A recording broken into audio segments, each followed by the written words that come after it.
Roe versus Wade started when a woman named Norma McCorvey was charged with violating a Texas statute that penalized abortion.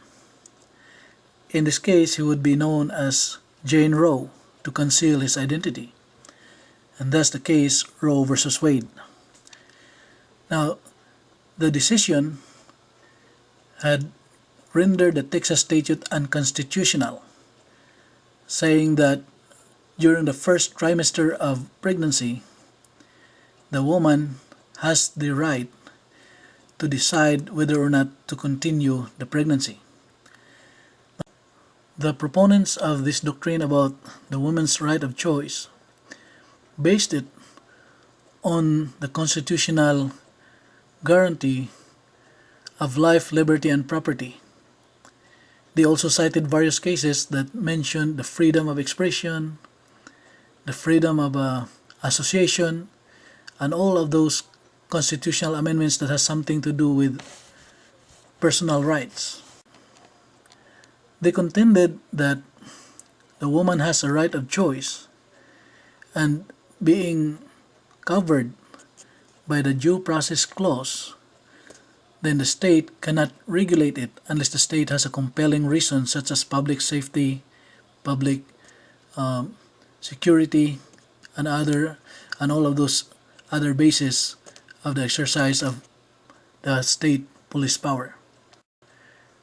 Now, another major contention of this case is that the fetus is not considered a person, because if it is considered a person, then the fetus is also protected by the same guarantee of liberty that protected the woman. That same clause says that no person shall be deprived of life, liberty, and property without due process of law.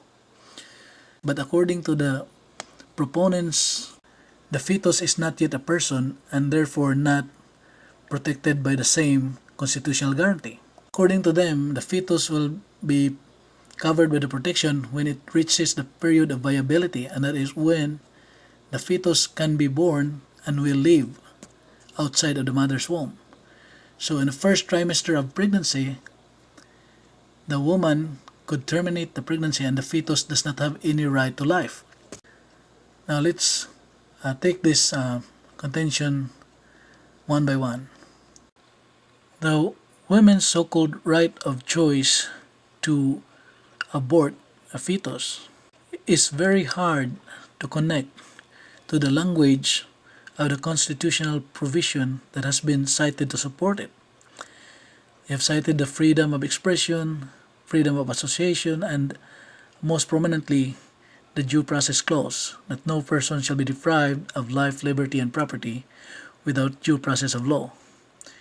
Now, in understanding the language of the law and the Constitution, it's important to get the intent of the makers of the law and the framers of the Constitution. There was no proof that those who write the due process clause meant to include the woman's right to terminate a life in his womb in making the guarantee for the person's right to life, liberty, and property. They were able to convince the court of their contention with various technical arguments. But sincerely looking at the constitutional guarantee, there is no clear illustration that it was meant to include a woman's right to abort a fetus. And even when a person is guaranteed the protection of his rights or liberty, there are certain limits to that. One is the compelling interest of the state, and the other is that he cannot use it to injure the rights of others. So now, can a woman exercise his liberty or his right of choice and injure the right of the fetus? So now it boils down to the second question. Is the fetus covered by the protection of the right to life? The Constitution also did not specify as to when life begins. So what will the court do? Will it consult philosophers, medical experts, religious experts? The proponents of this doctrine in Roe versus Wade believe that they are the ones who could answer that question. And they were able to convince the court that a fetus is not protected by the constitutional guarantee of life because a fetus is not yet considered a person. In most philosophical thoughts, in most religious beliefs, and in the understanding of most common people, human life begins at conception. When a life is formed inside a mother's womb, it's already a person.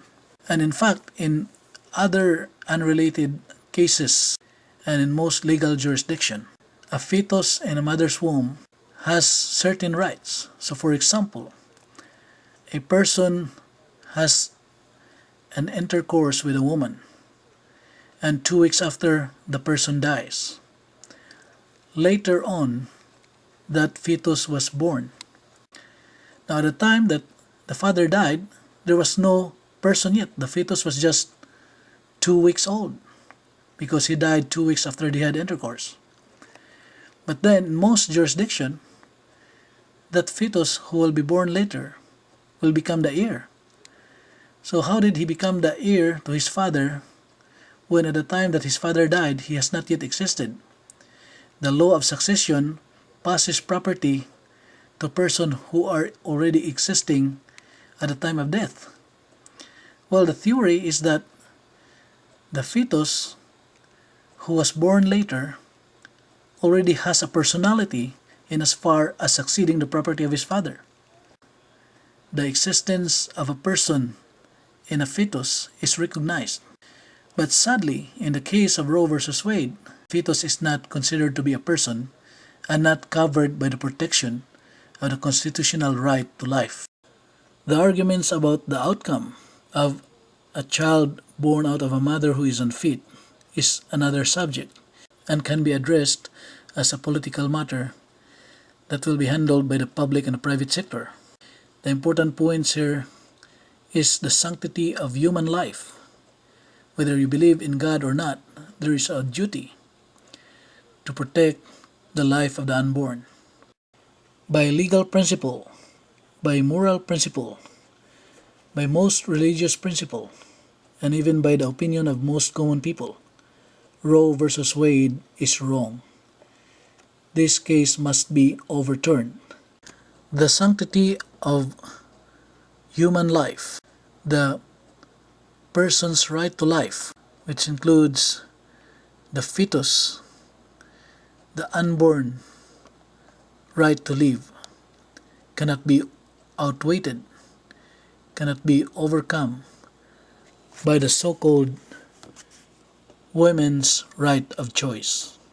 If you are a Judeo-Christian, in the Old Testament, God had told the devil that he can take everything away from Job, but he cannot take away life.